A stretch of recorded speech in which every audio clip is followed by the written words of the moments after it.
প্রিয় শিক্ষার্থী, আজকে যে বিষয়টি নিয়ে আলোচনা করব সেটা হচ্ছে বিসর্গ সন্ধি। এর আগে আমরা স্বরসন্ধি ও ব্যঞ্জন সন্ধি শিখেছি। আজকে শিখব বিসর্গ সন্ধি এবং বিসর্গ সন্ধির কিছু নিয়ম। তো বিসর্গ সন্ধিটা কি? সংস্কৃত সন্ধি নিয়মে পদের অন্তঃস্থিত র ও দন্তেশ অনেক ক্ষেত্রে অঘোষ উম্মধ্বনি অর্থাৎ হ ধ্বনির উপর উচ্চারিত হয় এবং তা বিসর্গ, এই বিসর্গ রূপে লেখা হয়। এইটা বিসর্গ রূপে লেখা হয়। তাই র ও দন্তেশ বিসর্গ ব্যঞ্জন ধ্বনিমালার অন্তর্গত। তাই কি বললাম? র ও দন্তেশ এই বিসর্গ ব্যঞ্জন ধ্বনিমালার অন্তর্গত। সে কারণে বিসর্গ ধ্বনি ব্যঞ্জন ধ্বনির ব্যঞ্জন সন্ধির অন্তর্গত। কে বললাম? বিসর্গ সন্ধি ব্যঞ্জন সন্ধির অন্তর্গত। বস্তুত আমরা যেটা বলবো বিসর্গ র, এই যে র, বিসর্গ র এবং দন্তেশ এর সংক্ষিপ্ত রূপ। র এবং দন্তেশ এর সংক্ষিপ্ত রূপ কি? এই যে বিসর্গ। তাহলে আমরা বলবো র ও দন্তেশ সংক্ষিপ্ত রূপ হচ্ছে বিসর্গ। আচ্ছা, বিসর্গকে দুভাগে ভাগ করা হয়েছে। এই বিসর্গকে দুভাগে ভাগ করা হয়েছে। একটা কি? একটা র জাতীয় বিসর্গ, একটা র জাতীয় বিসর্গ, আর একটা হচ্ছে 2 নম্বর কি? স্বজাতীয়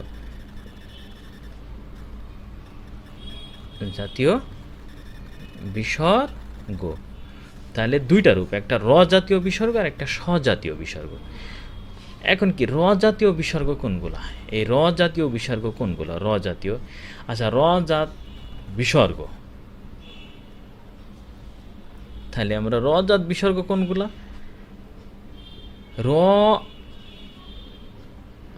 র স্থানে যে বিসর্গ হয়, তাহলে র এর স্থানে যে বিসর্গ হয় তাই রজাত বিসর্গ। যেমন অন্তর, এই যে অন্তর, আমরা দেখি অন্তর, এই যে এই বিসর্গ কার র এর পরিবর্তে বিসর্গ হয়েছে? পুনর, এই যে আমরা লিখব কীভাবে? এই যে পুনর, এই যে এই বিসর্গ কার? এই র এর পরিবর্তে হয়েছে। এমনই স্বজাত বিসর্গ এবং স্বজাত বিসর্গ বা স্বজাতীয় বিসর্গ আমরা বলবো। যেমন দন্তেশ্ব স্থানে যে বিসর্গ হয় তাকে স্বজাত বিসর্গ বলে। দন্তেশ্ব এর পরিবর্তে যেটা হয়, যে বিসর্গ হয়, যেমন কি নমস, এই যে এর যদি বলি, এই যে নমস, এটা কার পরিবর্তে হয়েছে? দন্তেশ্বর পরিবর্তে এই বিসর্গ হয়েছে। এবার আমরা আলোচনা করব যে বিসর্গর সাথে র স এর স্থানে স্বরধ্বনি কিংবা ব্যঞ্জন ধ্বনি যে সন্ধি হয় তাকে বিসর্গ সন্ধি বলে। তাহলে বিসর্গ সন্ধি হচ্ছে বিসর্গর সাথে র ও দন্তেশ এর সাথে বিসর্গ সাথে, অর্থাৎ র ও দন্তেশ্বরের সাথে স্বরধ্বনির কিংবা ব্যঞ্জনধ্বনির যে সন্ধি হয় তাকে বিসর্গ সন্ধি বলে। বিসর্গ সন্ধি সাধারণত দুভাগে সাধিত হয়। একটা বিসর্গ সন্ধি, তাহলে আমরা বলবো বিসর্গ সন্ধি দুই ভাগে সাধিত হয়। বিসর্গ সন্ধি দুইভাবে সাধিত হয় বা দুইভাবে হয়। বিসর্গ সন্ধি কয়ভাবে হয়? দুইভাবে হয়। একটা হচ্ছে, 1 নম্বরে কি? বিসর্গ প্লাস স্বর ধ্বনি, আর 2 হচ্ছে কি? বিসর্গ প্লাস ব্যঞ্জন ধ্বনি। এখন আমরা প্রথমে শিখব যে বিসর্গ প্লাস স্বরের সন্ধি, বিসর্গ ও স্বরের। আচ্ছা, বিসর্গ ও স্বরের, তাহলে স্বরে মানে অধ্বনির পর স্থিত অঘোষ উম্মধ্বনি। বিসর্গর পরে অধ্বনি থাকলে, আমি বললাম বিসর্গর পরে অধ্বনি, যেমন প্রথমে স্বরে, আমি একটা দিই উদাহরণ দিই, স্বরে প্লাস বিসর্গ প্লাস স্বরে, এইটা হলে কি হবে? এই 3টা মিলে হয় কি? ওকার।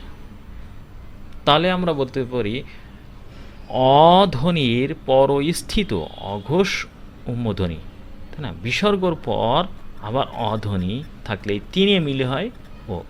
যেমন উদাহরণ তত্ত্ব, তত, অ আছে এখানে এই বিসর্গ, আর প্লাস এই যে স্বরে এই যে স্বরে ও ধিক, কি হলো এটা হবে তত্ত্ব ধিক।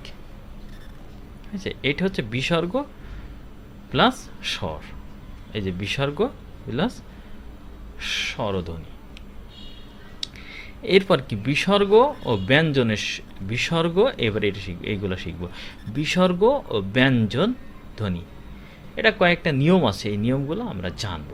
আচ্ছা, প্রথমত আমরা একটা নিয়ম জানি যে স্বরেয়া কিংবা আ ভিন্ন অন্য স্বরের পর বিসর্গ থাকলে তার সঙ্গে স্বরেয়া এবং স্বরেয়া বর্গীয় ঘোষ অল্পপ্রাণ ও ঘোষ মহাপ্রাণ নাসিক্য ধ্বনি, কিংবা আমি কি বললাম যে স্বরেয় কিংবা স্বরেয়া, স্বরেয় কিংবা স্বরেয়া ভিন্ন অন্য স্বরের পরে, এইটা ভিন্ন অন্য স্বরের পরে বিসর্গ থাকলে এবং তার সঙ্গে, এবং অন্য স্বর থাকলে এবং তার সঙ্গে স্বরেয়া বা স্বরেয় বা স্বরেয়া বর্গীয় অল্প প্রাণ ও মহাপ্রাণ নাসিক্য ধ্বনি কিংবা উন্তুজ র ল ব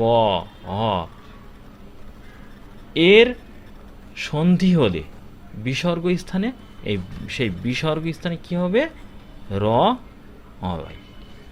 যেমন আমি একটা উদাহরণ দিই, নি বিসর্গ প্লাস আকার। আমি কি বলছিলাম স্বরেয়া প্লাস স্বরেয়া ভিন্ন অন্য স্বর, এই যে এই অন্য স্বর রস্বায়ী, এরপরে কি বিসর্গ, তারপরে কি এই যে স্বরেয়া, তাহলে এইটার কি হবে এই নিরাকার, এই যে র হয়েছে। এরপরে কি, যেমন আশির এই যে প্লাস বাদ, এই যে স্বরেয়া প্লাস স্বরের ভিতরে অন্য স্বরধ্বনি, তার সঙ্গে বিসর্গ, তারপরে ব এসছে, তাহলে এইগুলো মিল এইটা আর বিসর্গ আর এটা মিলে কী হবে র, এর স্থলে হবে। যেমন আশির বাদ, আশীর্বাদ। এরকম আরও আছে, যেমন দুর্যোগ, হ্যাঁ, নিরাকরণ, প্রাদুর্ভাব, বহির্গত, এগুলো এই নিয়মেই পড়বে। এবার আমরা 2 নম্বর নিয়মটা শিখি যে বিসর্গর পর অঘোষ অল্পপ্রাণ কিংবা মহাপ্রাণ তালব্য ব্যঞ্জন থাকলে বিসর্গর স্থলে তালব্য শীষধ্বনি, হ্যাঁ, মানে তালবস্য হয়। অঘোষ অল্পপ্রাণ কিংবা অঘোষ মহাপ্রাণ মূর্ধন্য ব্যঞ্জন থাকলে বিসর্গ স্থলে মূর্ধন্য শীষ, মানে মূর্ধন্য স, একটা তালবস্য আর একটা মূর্ধন্য স, হ্যাঁ, হয়। তো অঘোষ অল্পপ্রাণ কিংবা অঘোষ মহাপ্রাণ দন্তন্য ব্যঞ্জনের স্থলে দন্তন্য শীষধ্বনি অর্থাৎ দন্তেস্ব হয়। আমি এটা এইভাবে না বুঝিয়ে যদি উদাহরণ দিই তাহলে আরও ভালো বোঝা যাবে। সেটা হচ্ছে যেমন বিসর্গ এরপরে চ অথবা স, তাহলে যে বিসর্গ পরে অঘোষ অল্পপ্রাণ কিংবা মহাপ্রাণ তালব্য ব্যঞ্জন থাকলে, এই যে তালব্য ব্যঞ্জন বিসর্গের পরে, এখন কি এই বিসর্গর স্থলে কী হবে তালবস্য, আর যা আছে এটা চ অথবা স থাকবে। একটা উদাহরণ দিই, যেমন এই যে দন্ত নয়রস্যি, তারপরে বিসর্গ প্লাস চয়, এই চ অথবা স আছে, তাহলে কী হবে নিশ্চয়। তাহলে এই যে এইটার পরিবর্তে কী হচ্ছে তালবস্য, আর এই চ যেটা আছে এটার সঙ্গে মিলে গেল, তাহলে তালবস্য চয় হয়েছে। এরপরে আবার আছে বিসর্গ প্লাস মূর্ধন্য ব্যঞ্জন থাকলে, মূর্ধন্য ব্যঞ্জন কিগুলো, যেমন ট অথবা ঠ, আর হচ্ছে ড ঢ, এটা থাকলে কী হবে এই যে মূর্ধন্য স প্লাস ট অথবা ঠ, যেমন ধনুষ্টঙ্কার। আমরা ধনু এই যে বিসর্গ প্লাস ট অঙ্গকয় আকার র, কী হয় এটা? এই যে এটার পরে হবে পেটকাটের মধ্যে স, আর এই টস এই ট, তাহলে মিলে হবে স ট, এটা হবে ধনুষ্টঙ্কার। ঠিক আছে, ধনুষ টঙ্কার। এরপরে কি বিসর্গের পরে যদি অঘোষ অল্পপ্রাণ কিংবা অঘোষ মহাপ্রাণ দন্তান্ন ব্যঞ্জনের স্থলে, দন্তান্ন ব্যঞ্জন কোনগুলো? ত থ দ ধ দন্ত ন, এইগুলো। ত থ থাকলে এর কি হবে? দন্তের স প্লাস ত অথবা থ, যেমন দয়রস্যু বিসর্গ তারপরে তর, কি হলো? দুষ্কর, দন্তের শয়ে দুস্তর, দন্তের শয়ে তয়। এখন দন্তের শয়ে তয় হয়েছে, এই যে এইটা কি? দন্তের স, আর এই ত দন্তের স তয়, দুস্তর। এরকম দুস্থ, হ্যাঁ, এরকম হবে। এরপরে আমরা 3 নম্বর নিয়ম জানব কি, যে অঘোষ অল্পপ্রাণ ও অঘোষ মহাপ্রাণ কণ্ঠ কিংবা ওষ্ঠ ব্যঞ্জন, কণ্ঠ কিংবা ওষ্ঠ ব্যঞ্জন, ক খ তার প ফ, এগুলো ওষ্ঠ ব্যঞ্জন। তাহলে পরে থাকলে কণ্ঠ কিংবা ওষ্ঠ ব্যঞ্জন পরে থাকলে স্বরে অ প্লাস স্বরে আ ধ্বনির পরস্থিত বিসর্গ স্থলে অঘোষ দন্তের স, এই যে দন্তের স শীর্ষধ্বনি, দন্তের স শীর্ষধ্বনি হয়, এবং স্বরেয়া এবং স্বরেয়া ব্যতীত অন্য স্বরধ্বনি পরস্থিত বিসর্গ স্থলে আবার অঘোষ মূর্ধন্য শীষ হয়। আমি উদাহরণ দিলে বোঝা যাবে যে জিনিসটা কী। যেমন স্বরেয়, এই স্বরেয় এর পরে বিসর্গ, এর পরে বিসর্গ, স্বরেয়র পরে বিসর্গ প্লাস কি বললাম? কণ্ঠ ব্যঞ্জন অথবা ওষ্ঠ ব্যঞ্জন ক। তাহলে এই যে স্বরের পরে বিসর্গ প্লাস ক, তাহলে এই বিসর্গ স্থলে কী হবে? দন্তের স আর তো প্লাস ক থাকলে, একটা উদাহরণ দিয়ে বোঝা যাবে। যেমন নম প্লাস কার। আচ্ছা, স্বরেয়া নম ও ও অ অ আসতেছে, এরপরে কি বিসর্গ আছে প্লাস এই যে কি ব্যঞ্জন? কণ্ঠ ব্যঞ্জন আছে। তাহলে এই যে এই বিসর্গ স্থলে কী হবে? দন্তের স, আর এই যে কত আছে, তাহলে কী হবে? এই দন্তের স কয়, তাহলে এটা মিলে হলো নমস্কার। এরকম স্বরের পরিবর্তে বিসর্গ থাকলে এরকম হবে। এখন আরেকটা বলছে কি, এই স্বরে অ প্লাস স্বরে অ অন্য স্বরধ্বনি যদি থাকে তাহলে কি মূর্ধন্য হবে? যেমন রসাইকার, এরপরে বিসর্গ প্লাস ক যদি থাকে কী হবে? এই মূর্ধন্য স প্লাস ক। যেমন কি এই যে দন্ত নয় রশ্মি রশ্মি, দন্ত নয় রশ্মি রশ্মিকার, এই যে তার বিসর্গ প্লাস ক। এইটার পরিবর্তে কি পেটকাটার মধ্যে স আর এই ক দন্তের সহায়কারী, এটার কি হবে? নিষ্কর। বোঝা গেছে? এইরকম হবে দুষ্কর, পুরস্কার, মনস্কাপন, তিরস্কার, চতুষ্পদ, এগুলো এই নিয়মে পড়বে।